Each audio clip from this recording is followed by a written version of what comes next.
Friends, आपका बहुत बहुत स्वागत है एग्जाम प्रिपरेशन यूट्यूब चैनल में। तो आज हम ऐसी बात यहाँ पर एक टॉपिक डिस्कस करने वाले हैं जिसके बहुत लोगों के कमेंट थे इस चीज़ पर, बहुत लोगों की एडवाइस थी हमारे लिए कि अभी जो 12th और 11th का जो सेशन है जिसके हम आपको कोर्स करा रहे थे, 12th का कोर्स फिजिक्स और मैथमेटिक्स का कोर्स आपको डेली रूटीन में वीडियोस मिल रहे थे। लेकिन अब जो है सेशन ये कोरोना वायरस की वजह से जो लॉकडाउन चल रहा है, सेशन एक्सटेंड कर दिया गया है और सेशन जो होगा इस बार यूपी बोर्ड का और सीबीएसई का वो जुलाई से हमारा सेशन शुरू होगा। तो यूपी बोर्ड के लिए, मेनली यूपी बोर्ड के लिए हम पढ़ाते हैं यहाँ पर फिजिक्स और मैथमेटिक्स 12th का। तो उसके लिए हमने एक अच्छी कोर्स हमने यहाँ पर लेकर आए हैं कोर्स कि जो हमारा जो 12th की मैथमेटिक्स और फिजिक्स जो थी, उस मैथमेटिक्स और फिजिक्स को हम यहाँ पर कोर्स को हम यहाँ पर रोक रहे हैं क्योंकि अभी कुछ बच्चों का हमें मैसेज आया था, कुछ पर्सनल मिले थे तो उन्होंने हमसे बताया कि हमारा फाउंडेशन स्ट्रांग नहीं है। तो उन स्टूडेंट्स का फाउंडेशन स्ट्रांग करने के लिए हम जून तक, यानी जून से पहले 9th और 10th का जो फाउंडेशन है, यानी फाउंडेशन आप पढ़ तो चुके हैं, आप 9th और 10th की एनसीईआरटी पढ़ चुके हैं, पहले अपनी एडिशनल बुक्स पढ़ चुके हैं। लेकिन आज हम यहाँ पे एक ऐसे टॉपिक डिस्कस करेंगे जो आप लोगों ने नहीं पढ़े, जो आपको 11th और 12th में, उसके बाद कुछ बच्चे आईआईटी के एस्पायरेंट होंगे, कुछ नीट के एस्पायरेंट होंगे, तो उनके लिए हेल्पफुल हो। तो हम यहाँ जो फाउंडेशन स्टार्ट करने जा रहे हैं, यहाँ पर कोर्स का नाम हमारा है फाउंडेशन। जो हम यहाँ पर फाउंडेशन स्टार्ट करने जा रहे हैं, तो इस फाउंडेशन में होगा क्या, इस फाउंडेशन में हम आपको ऐसे टॉपिक बताने वाले हैं जो ना तो आपको स्कूल में पढ़ाए जाते हैं, ना ही किसी बुक में होंगे। और उन फाउंडेशन टॉपिक के साथ साथ आपको कुछ ऐसे क्वेश्चन भी मिलेंगे और टॉपिक भी मिलेंगे जो आपके बोर्ड में तो काम आएंगे, लेकिन कुछ जो कंपटीशन होते हैं एनटीएससी, केवीपीवाई, इन कंपटीशन को क्रैक करने में भी आपकी हेल्प करेंगे। तो हमारे साथ आप बने रहें और फाउंडेशन कोर्स को कायदे से अगर आप करेंगे तो आपको बहुत ज़्यादा हेल्प होगी और बोर्ड में भी आपको इससे बहुत। तो जैसे कि हमने आपको बताया अभी कि फाउंडेशन का कोर्स हम स्टार्ट करने वाले हैं, तो इसमें जो हम फाउंडेशन में 2 चैप्टर यानी कि मोशन जो गति है वो जो न्यूटन तथा बल गति के नियम है, यानी force and laws of motion जो है वो हम पहले डिस्कस कर चुके हैं। तो जो हमारा 3rd चैप्टर है एनसीईआरटी का ग्रेविटेशन, वो हम डिस्कस करने वाले हैं यहाँ पर। तो ग्रेविटेशन में इंशाल्लाह आपको वो चीज़ बताई जाएगी, अगर आप कायदे से पढ़ेंगे किसी भी चीज़ को, अगर आप कायदे से इस टॉपिक को पढ़ेंगे तो आप 11th तक के क्वेश्चन सोल्व कर लेंगे।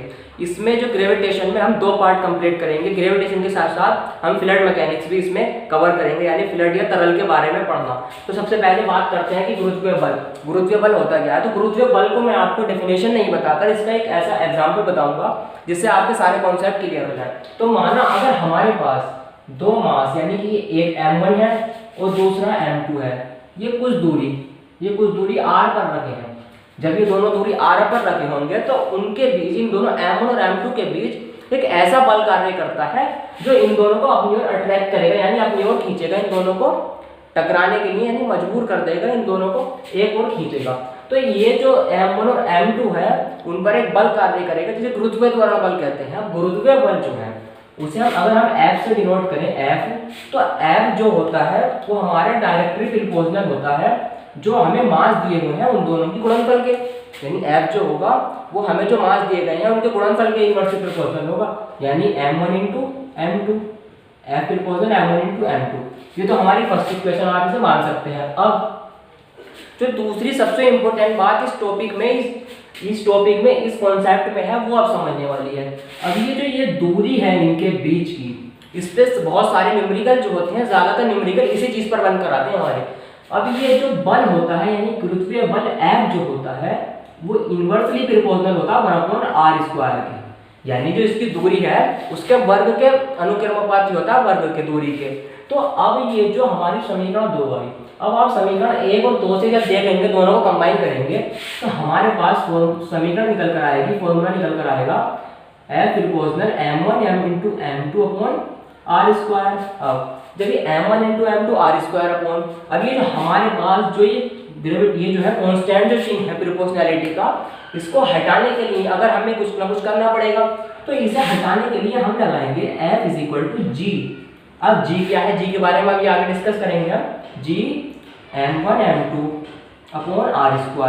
अब ये जो G है, G जो है सार्वत्रिक गुरुत्वाकर्षण नियतांक, यानी यूनिवर्सल ग्रेविटेशनल कांस्टेंट है।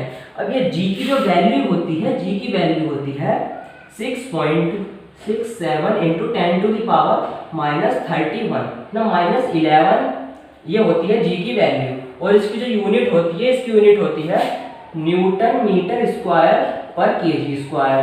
तो ये लॉ हमारा पूरा हो गया।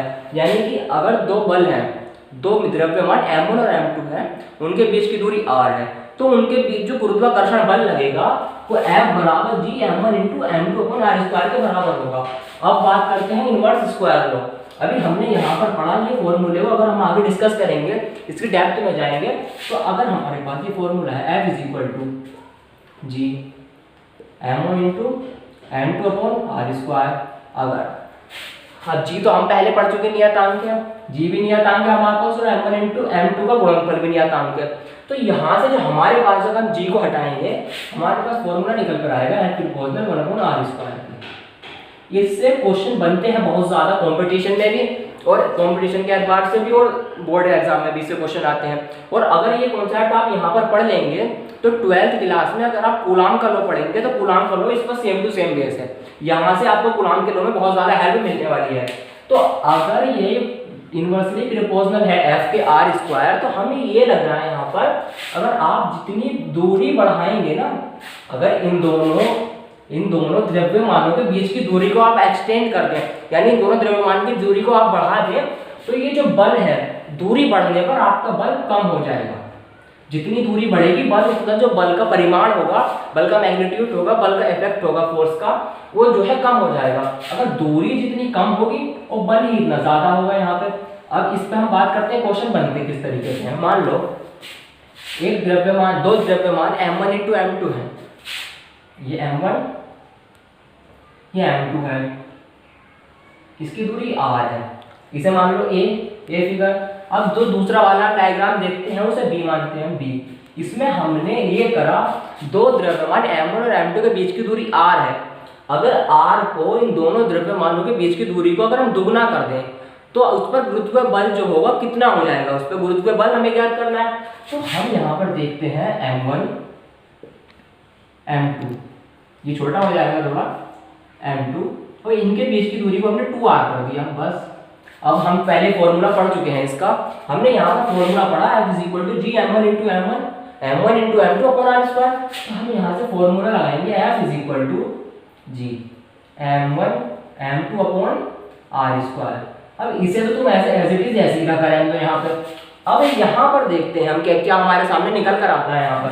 तो F जो बराबर होगा वो होगा हमारे जी m1 m2 upon r square. अब हमारे पास यहाँ तो r का मान r ही था, लेकिन यहाँ पे जो हमारे पास r का मान है 2r है। जब 2r का आप होल स्क्वायर करेंगे तो हमारे पास यहाँ हो जाएगा 4r स्क्वायर। अब इस ये जो प्रॉपर्टी है इसे देखिए आप, ये जो मान है जी m1 into m2 upon r square, तो ये मान आपको दिख रहा होगा कि जी m1 m2 upon r square का जो मान है, इसे आप f डैश मान सकते हैं, f प्राइम मान सकते हैं, दूरी जो बढ़ाई एक्सटेंड की उसका। तो ये जो मान है हमारे पास f का मान है, तो इसकी जगह हम f रख सकते हैं, नहीं तो अगर f डैश हमारे पास हो जाएगा, f डैश हमारे पास हो जाएगा f अपॉन 4। तो हमें यहाँ से क्या मिला, यानी अगर दो द्रव्यमानों के बीच की दूरी को दोगुना कर दिया जाए, दूरी को एक्सटेंड कर दिया जाए, तार को खींच के या दोनों द्रव्यमानों को दूर रख के कर दिया जाए, तो उनके बीच जो लगने वाला बल होगा, वो जो पहला वाला बल होगा ना, जिसमें दूरी सेम ही थी यानी बढ़ाई नहीं गई थी, उसके 1/4 गुना होगा। तो यहाँ पर हमें एक चीज समझ में आई, हमने यहाँ पर दूरी को दुगना करा, बल जो होगा 1/4 होगा यहाँ पे। तो हमसे एक चीज यहाँ पे सामने आई कि दूरी को हम जितना बढ़ा रहे हैं, फोर्स हमारा इतना